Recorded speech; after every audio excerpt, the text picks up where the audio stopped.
Mais les chefs de son peuple, enflés d'orgueil, répliquèrent: Ô Chouaïb, nous te chasserons de notre cité, ainsi que ceux qui ont cru avec toi, à moins que vous ne reveniez à notre culte. Comment? Riposta Chouaïb. Y revenir, même si nous l'avons en aversion, ce sera de notre part une véritable trahison à l'encontre de Dieu que de revenir à votre religion après qu'il nous en a délivrés. Il n'est donc plus question pour nous d'y retourner, à moins que Dieu, notre Seigneur, dont la science embrasse toutes choses, ne le veuille.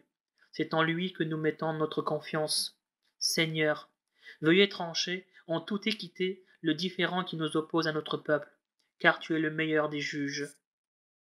Et les négateurs parmi les notables de son peuple dirent: Si vous suivez Chouaïb, vous êtes assurément perdant. Alors, un violent tremblement les secoua, et le lendemain, ils gisaient inanimés dans leur demeure. Ainsi fut la fin de ceux qui avaient traité Chouaïb d'imposteur, comme s'il n'avait jamais hanté ces demeures. Ce sont eux qui furent les perdants.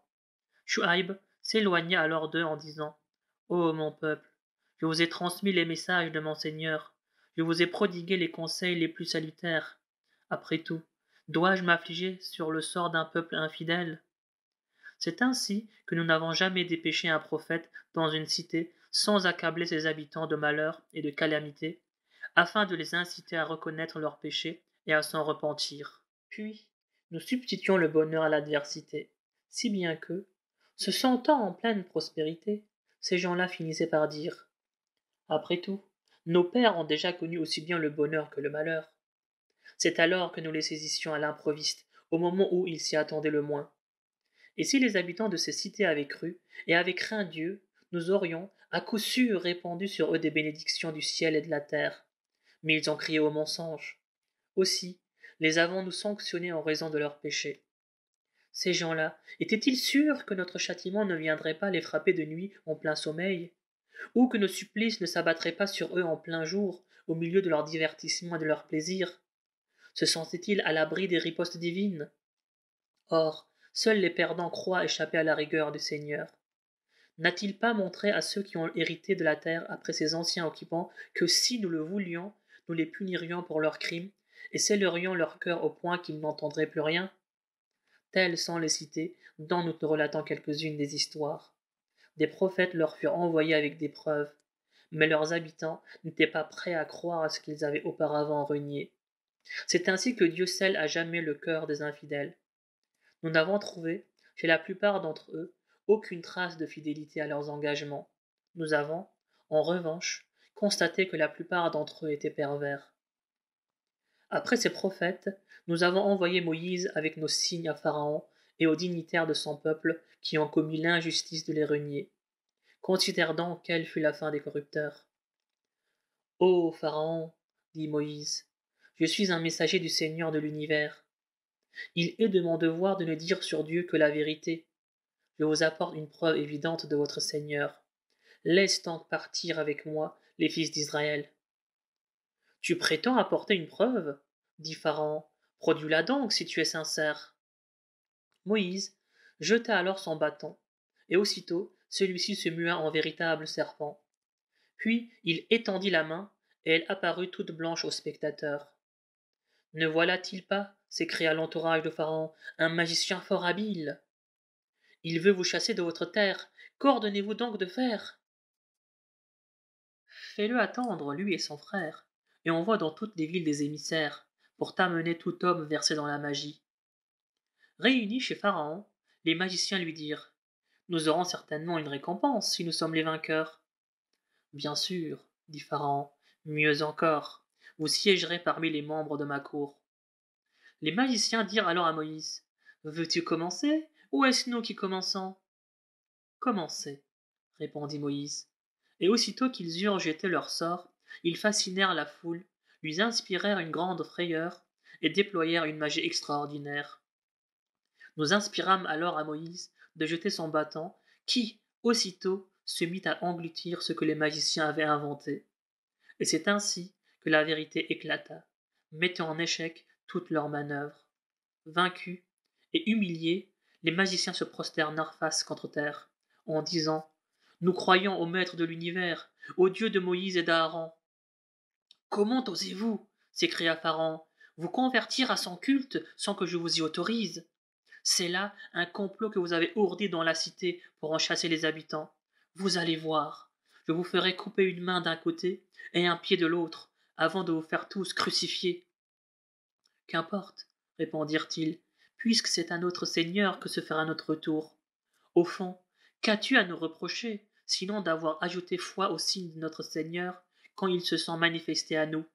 Seigneur, fortifie notre patience et fais-nous mourir en croyant soumis à ta loi.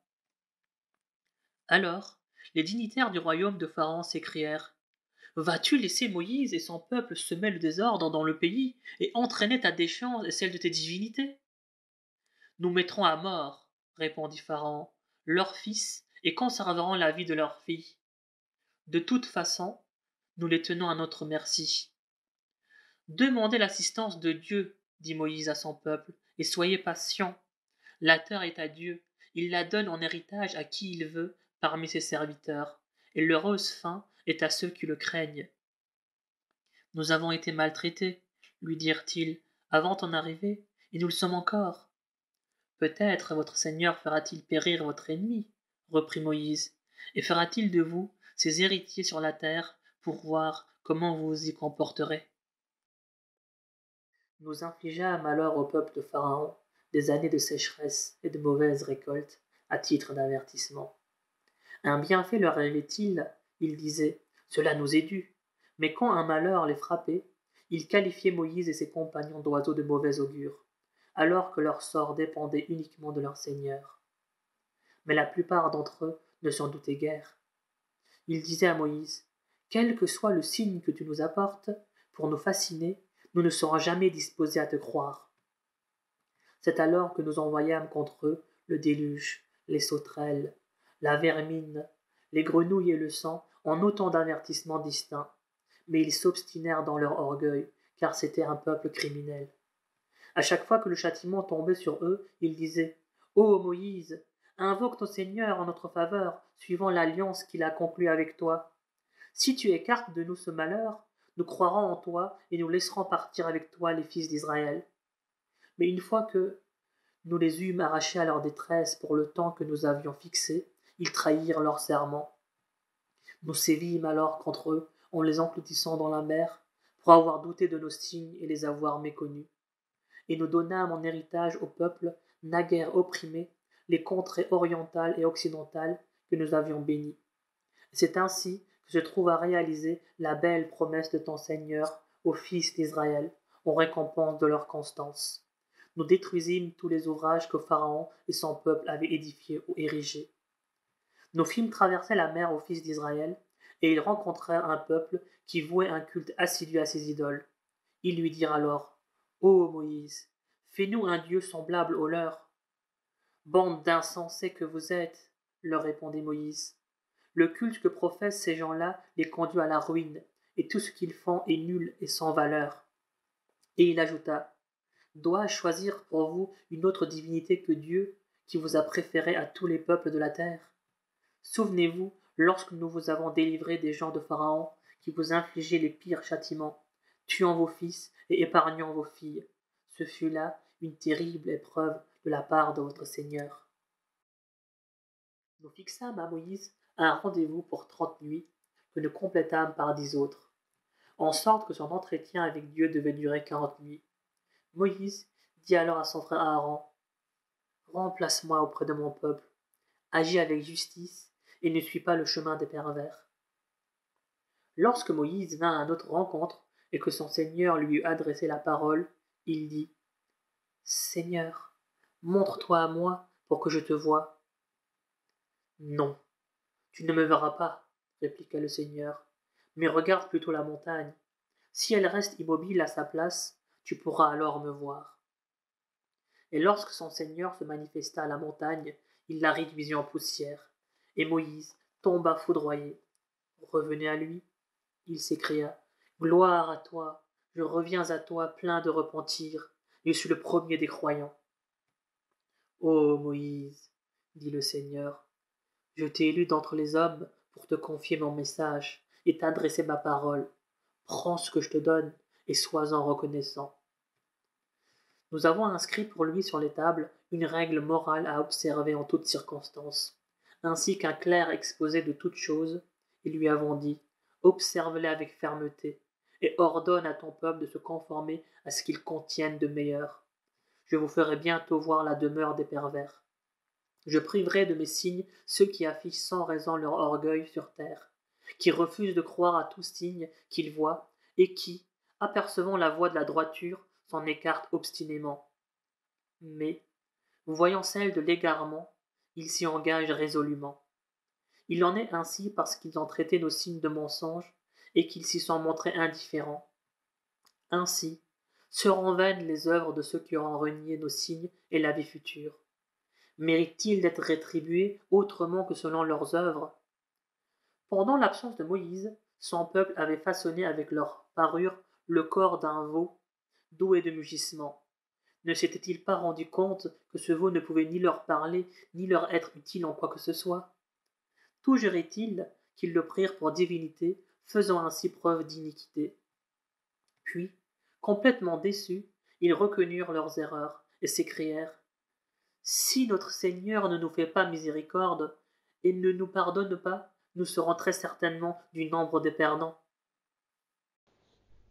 Lorsque Moïse revint vers son peuple, il dit, plein de colère et d'amertume: quelle conduite lamentable a été la vôtre pendant mon absence! Avez-vous voulu hâter le décret de votre Seigneur? Puis jetant les tables, il empoigna par les cheveux son frère et se mit à le tirer vers lui. Ô fils de ma mère, s'écria Aaron, ces gens-là ont profité de ma faiblesse et ont failli me tuer. Ne réjouis donc pas à mes dépens nos adversaires, et ne me range pas parmi les pervers. Seigneur, dit Moïse, pardonne-moi ainsi qu'à mon frère. Reçois-nous au sein de ta miséricorde, car ta miséricorde n'a point d'égal. En vérité, ceux qui ont pris le veau pour divinité encourront la colère de leur Seigneur et l'avilissement dans ce bas monde. C'est ainsi que nous rétribuons les menteurs. Ceux qui après avoir commis des péchés se repentent et retrouvent la foi, Dieu sera indulgent et miséricordieux à leur égard. Lorsque la colère de Moïse se fut apaisée, il reprit les tables, dont le texte constituait une direction et une grâce pour ceux qui craignent leur Seigneur. Et il choisit 70 hommes parmi son peuple pour l'accompagner à notre rendez-vous. Mais lorsqu'ils furent saisis par le cataclysme, Moïse dit: Seigneur, si tu l'avais voulu, tu les aurais déjà fait périr, et moi avec eux. Vas-tu nous faire périr pour des péchés que des sots d'entre nous ont commis? Ce n'est là qu'une épreuve de ta part par laquelle tu égares qui tu veux et diriges qui tu veux. Tu es notre maître. Pardonne-nous et reçois-nous au sein de ta miséricorde, car tu es le meilleur des absoluteurs. Réserve-nous un heureux destin en ce monde et en la vie future. Nous revenons à toi, pleins de repentir. Mon châtiment, dit le Seigneur, tombera sur qui je veux, et ma miséricorde embrasse toute chose. Je la destine à ceux qui me craignent, qui font la zékate et qui croient en nos signes. À ceux qui suivront l'envoyé, qui est le prophète illettré qu'ils trouvent mentionné chez eux dans le Pentateuque et l'Évangile, et qui leur recommande le bien et leur interdit le mal, qui déclare licite pour eux ce qui est bon et illicite ce qui est impur, qui les soulage de leur fardeau et les délivre de leurs chaînes. Ceux qui auront cru en lui, qui l'auront secouru et soutenu, qui auront pris pour guide la lumière descendue avec lui, ceux-là connaîtront le vrai bonheur. Dis, ô homme, je suis en toute vérité le prophète de Dieu, envoyé à vous tous par celui à qui appartient le royaume des cieux et de la terre. Il n'y a de divinité que lui, c'est lui qui fait vivre et mourir. Croyez donc en Dieu et en son envoyé, le prophète que les hommes n'ont pas instruit, qui a foi en Dieu et en ses paroles. Suivez-le, vous n'en serez que mieux guidés. Parmi le peuple de Moïse, il y a des gens qui se laissent guider par la vérité et qui, quand ils rendent un jugement, le font avec équité. Nous avons réparti les fils d'Israël en 12 tribus, formant 12 communautés. Et lorsque le peuple de Moïse lui demanda de l'eau, nous lui révélâmes: frappe le rocher de ton bâton. Aussitôt, 12 sources en jaillirent et chaque tribu sut à quelle source elle devait se désaltérer. Puis, nous étendîmes sur eux l'ombre d'un nuage, et fîmes descendre sur eux la manne et l'écaille. Mangez de ces bons mets que nous vous octroyons. C'est donc non pas à nous-mêmes qu'ils ont fait du tort, mais bien à eux-mêmes. Rappelez-vous lorsqu'on leur avait dit, installez-vous dans cette ville et mangez de ses produits partout où vous voudrez, mais demandez en y entrant la rémission de vos péchés, et franchissez-en la porte en vous prosternant. Vos fautes seront alors pardonnées, et une meilleure récompense sera attribuée aux vertueux d'entre vous. Or, ceux d'entre eux qui étaient injustes substituèrent d'autres paroles au message qu'ils avaient reçu. Aussi fîmes-nous descendre sur eux un châtiment du ciel, en sanction de leur iniquité. Interroge-les sur cette cité, sise au bord de la mer, dont les habitants ne respectaient pas le repos du samedi, et auquel les poissons ne se montraient plus à la surface de l'eau que le jour du sabbat et disparaissaient les jours où il leur était permis de les pêcher. C'est ainsi que nous les éprouvions pour les punir de leur perversité. Souvenez-vous lorsqu'un groupe d'entre eux dit aux autres, « Pourquoi exhortez-vous ces gens que Dieu va bientôt anéantir ou soumettre à un terrible châtiment ? C'est pour dégager notre responsabilité vis-à-vis de votre Seigneur, répondirent-ils, et aussi dans l'espoir de les amener à le craindre. » Puis, lorsqu'ils eurent oublié ce qu'on leur avait rappelé, nous sauvâmes ceux qui avaient dénoncé le mal et infligeâmes un châtiment terrible aux injustes pour leurs actes pervers. Et quand ils refusèrent d'abandonner ce qui leur avait été interdit, nous leur dîmes, « Soyez transformés en singes répugnants. » Souviens-toi lorsque ton Seigneur annonça qu'il enverrait contre eux des adversaires qui leur feraient subir des terribles châtiments jusqu'au jour dernier. En vérité, si ton Seigneur est prompt à châtier, il est aussi miséricordieux et clément. Nous les avons disséminés à travers le monde en plusieurs communautés, parmi lesquelles il y avait des gens vertueux et d'autres qui l'étaient moins. Et nous les avons éprouvés tantôt en les gratifiant de faveurs, tantôt en les soumettant à des malheurs, afin de les faire revenir de leurs erreurs. Puis vinrent après eux leurs successeurs, qui héritèrent de l'Écriture, et qui se mirent à profiter de tout bien qui leur tombait sous la main, en disant chaque fois, « Cela nous sera pardonné. » Mais chaque fois que l'occasion se présentait, ils récidivaient, comme si l'Écriture ne leur faisait pas obligation de ne dire sur Dieu que la vérité. Ils en ont pourtant étudié le contenu, et y ont appris que l'ultime demeure est bien meilleure que celle d'ici-bas, pour ceux qui craignent le Seigneur. Ne le comprenez-vous donc pas? Pour ceux qui se conforment au livre et accomplissent le salat, nous ne laisserons pas perdre la récompense due à ceux qui font le bien.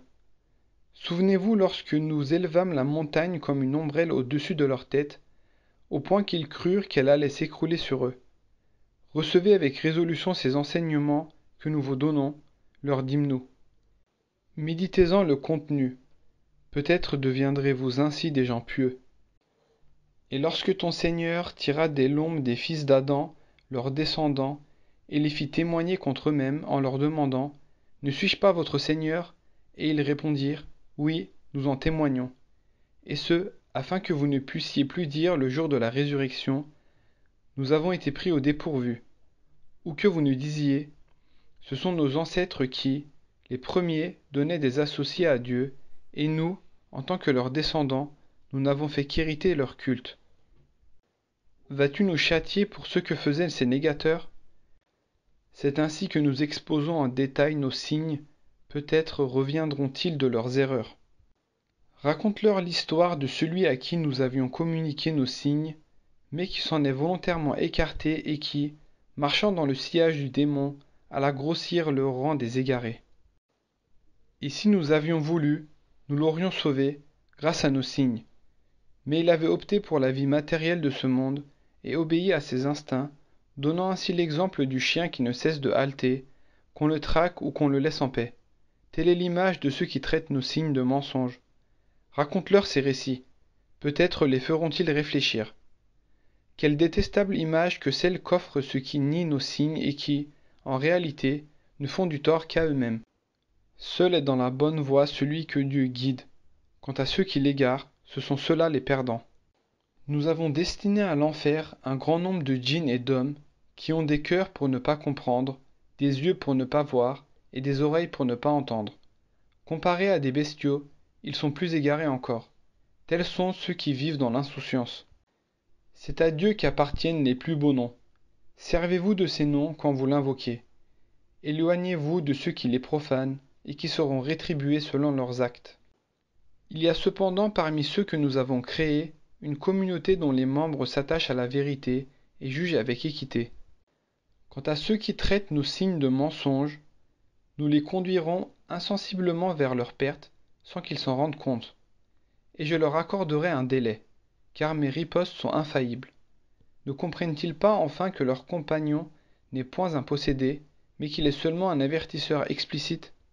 N'ont-ils jamais dirigé leur regard vers le royaume des cieux et de la terre, et vers toutes les choses merveilleuses que Dieu a créées? Ne pensent-ils pas que leur terme est peut-être proche? Quel autre discours après cela faut-il leur tenir pour les amener à croire? Mais il n'y a point de guide pour ceux que Dieu égare. Il les abandonne dans leur rébellion et les laisse errer en aveugles. Il t'interroge sur l'heure. Quand viendra-t-elle? Réponds-leur, seul mon Seigneur en a connaissance. Lui seul est à même de la faire surgir au terme fixé, et du coup, les cieux et la terre en seront bouleversés, d'autant qu'elle ne vous prendra qu'à l'improviste. On t'interroge à son sujet comme si tu en possédais le secret. Réponds-leur, Dieu seul en a connaissance, mais la plupart des hommes ne s'en doutent guère.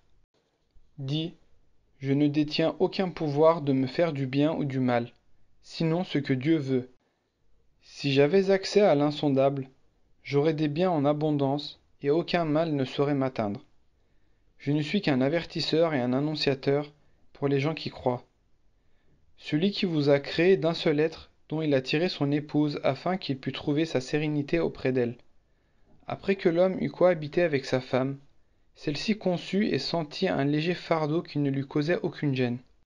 Puis, lorsqu'elle s'en trouva plus lourde, les deux époux adressèrent à leur Seigneur cette prière. Si tu nous donnes un enfant saint, nous t'en serons reconnaissants. Puis, quand il leur eut donné un fils bien fait, ils prêtèrent à Dieu des associés en ce qu'il leur avait donné. Mais Dieu est infiniment au-dessus de ce qu'on peut lui associer. Peut-on concevoir des associés qui n'ont aucun pouvoir de créer et qui sont eux-mêmes créés, qui ne peuvent en rien secourir leurs adeptes, ni se secourir eux-mêmes? Si vous les appelez à la bonne voie, ils ne vous suivront pas.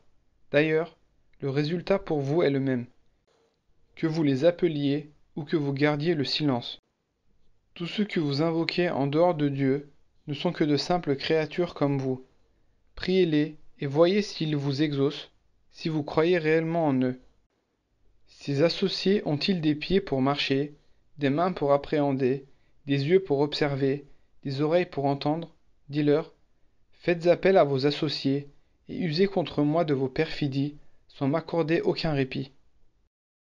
En vérité, mon protecteur, c'est Dieu qui a révélé le Coran et qui est le soutien de tous les justes, alors que ceux que vous invoquez en dehors de lui ne peuvent ni vous secourir ni se secourir eux-mêmes. Si tu les invites à suivre la bonne voie, ils ne t'entendent pas. Ils semblent te fixer du regard sans rien voir. Sois conciliant, ordonne le bien et écarte-toi des ignorants. Et si le démon t'incite au mal, cherche refuge auprès de Dieu, car il est audient et omniscient. Lorsque ceux qui craignent Dieu se sentent effleurés par le souffle de Satan, ils se souviennent de leur Seigneur et aussitôt redeviennent clairvoyants, pendant que les partisans des démons, enfoncés sans cesse par ces derniers dans l'aberration, ne peuvent plus se retenir. Lorsque tu ne leur apportes pas de miracle, ils disent « Que ne l'inventes-tu pas ?» Réponds-leur « Je ne fais que suivre ce qui m'est révélé par mon Seigneur. Ce Coran n'apporte-t-il pas des preuves lumineuses, une bonne direction et une grâce pour ceux qui croient ?» Lorsque le Coran est récité, observez le silence et écoutez-le attentivement afin de mériter la miséricorde du Seigneur. Invoque ton Seigneur au fond de toi-même avec humilité et crainte. Invoque-le à voix basse, matin et soir, sans jamais te laisser distraire. Ceux qui sont auprès de ton Seigneur ne dédaignent jamais de l'adorer, de célébrer ses louanges et de se prosterner devant lui. Au nom de Dieu, le clément, le miséricordieux. On t'interroge sur les prises de guerre. Réponds. Les prises de guerre sont à Dieu et à son prophète. Craignez Dieu. Maintenez la concorde entre vous et obéissez à Dieu et à son prophète, si vous êtes des croyants sincères. Car les vrais croyants sont ceux dont les cœurs frémissent quand le nom de Dieu est évoqué, ceux dont la foi augmente quand ces versets leur sont récités, et qui, en tout, s'en remettent à lui. Ceux qui sont assidus à la salate et qui donnent en aumône une partie des biens que nous leur avons accordés. Les voilà, les véritables croyants auxquels une place de choix auprès de leur Seigneur sera réservée, ainsi qu'une rémission et une généreuse récompense. De même qu'un groupe de croyants ne t'a suivi qu'à contre-cœur lorsque ton Seigneur t'a fait sortir de ta demeure pour assurer le triomphe de la vérité. De même, ils continuent à contester cette même vérité qui s'est pourtant clairement manifestée, comme si on les conduisait à une mort certaine. Dieu vous avait promis la victoire sur l'une des deux troupes ennemies, et vous auriez préféré triompher de celle qui n'était pas armée. Or, Dieu aux arrêts immuables voulait faire triompher la vérité dans tout son éclat et anéantir les infidèles jusqu'au dernier. Cela afin d'avérer le vrai et de dissiper le faux, quelle que fût la répulsion qu'en avaient les criminels. Lorsque vous imploriez l'assistance de votre Seigneur, n'a-t-il pas exaucé vos prières en disant « Je vous envoie en renfort 1000 anges qui déferleront par vagues successives ». Et ce n'était là, de la part du Seigneur, qu'une heureuse annonce destinée à vous mettre en confiance, tant il est vrai qu'il n'y a que Dieu pour accorder la victoire, car il est puissant et sage. Et étendant sa sécurité sur vous, Dieu vous enveloppa d'un sommeil apaisant et envoya une eau du ciel pour vous purifier, afin de vous débarrasser des souillures du démon, de relever votre courage et de raffermir vos pas.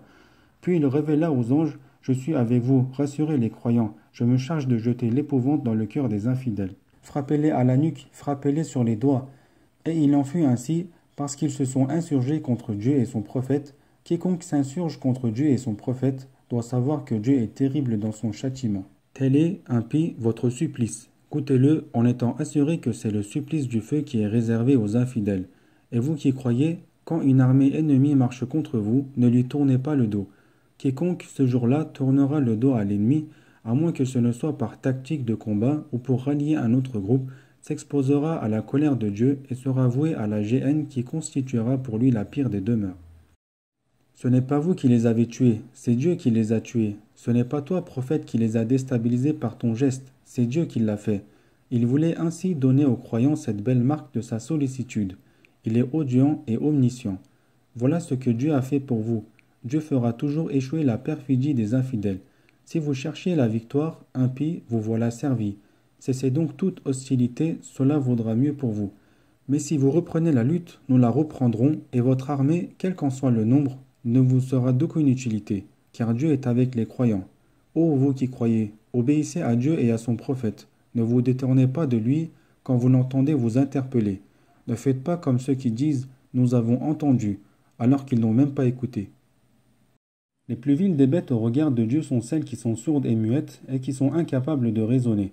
Si Dieu leur avait reconnu quelque mérite, il leur aurait permis d'entendre son enseignement.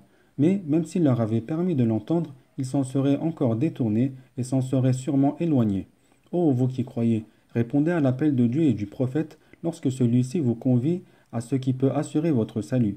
Sachez que Dieu peut s'interposer entre l'homme et son cœur, et que c'est devant lui que vous serez tous rassemblés.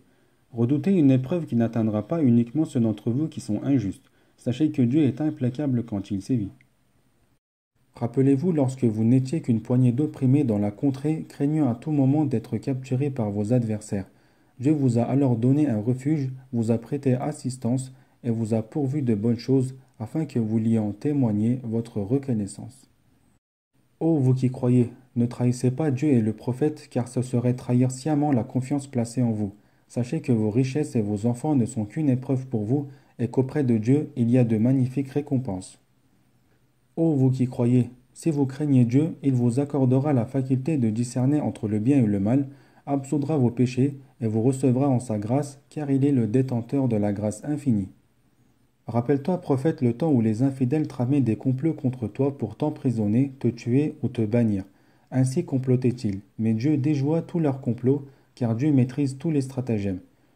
Lorsque nos versets leur sont récités, ils disent « Oui, nous les avons déjà entendus, et si nous le voulions, nous en dirions autant, car ce ne sont là que des histoires anciennes. » Et ils disent aussi « Ô Dieu, si c'est là la vérité que tu nous envoies, fais pleuvoir sur nous des pierres, ou inflige-nous quelque terrible tournement. » Mais Dieu ne saurait les châtier tant que tu te trouves parmi eux, de même qu'il ne saurait les punir tant qu'ils demandent son pardon. Sinon, qu'aurait-il de particulier pour que Dieu ne les soumette pas au supplice, eux qui empêchent les fidèles d'accéder à la mosquée sacrée, comme s'ils en étaient les gardiens, alors que ces vrais gardiens sont ceux qui craignent le Seigneur? Mais la plupart d'entre eux ne le comprennent pas. Même leur prière dans l'enceinte sacrée n'était que sifflement entre les doigts et battement des mains. Goûtez donc au châtiment que vous méritez par votre impiété. Les négateurs dépensent leurs biens pour détourner les gens de la voie du Seigneur, et quand ils les auront gaspillés, ils en éprouveront du regret. Puis, après avoir connu la défaite, c'est vers la géhenne qu'ils seront conduits, afin que s'accomplisse la distinction entre les bons et les mauvais, et afin que Dieu entasse ces derniers les uns sur les autres pour n'en faire qu'un morceau qu'il jettera en enfer. Et ce sont eux, en fin de compte, les perdants. Avertis les infidèles que s'ils mettent fin à leur impiété, leurs fautes passées seront pardonnées, mais que s'ils récidivent, ils n'auront plus qu'à méditer l'exemple des peuples qui les ont précédés. Combattez-les jusqu'à ce qu'il n'y ait plus de sédition et que tout culte soit rendu uniquement à Dieu. Mais, s'ils désarment, qu'ils sachent que Dieu voit parfaitement ce qu'ils font. Et s'ils tournent le dos, sachez que Dieu est votre maître. Quel excellent maître et quel excellent protecteur!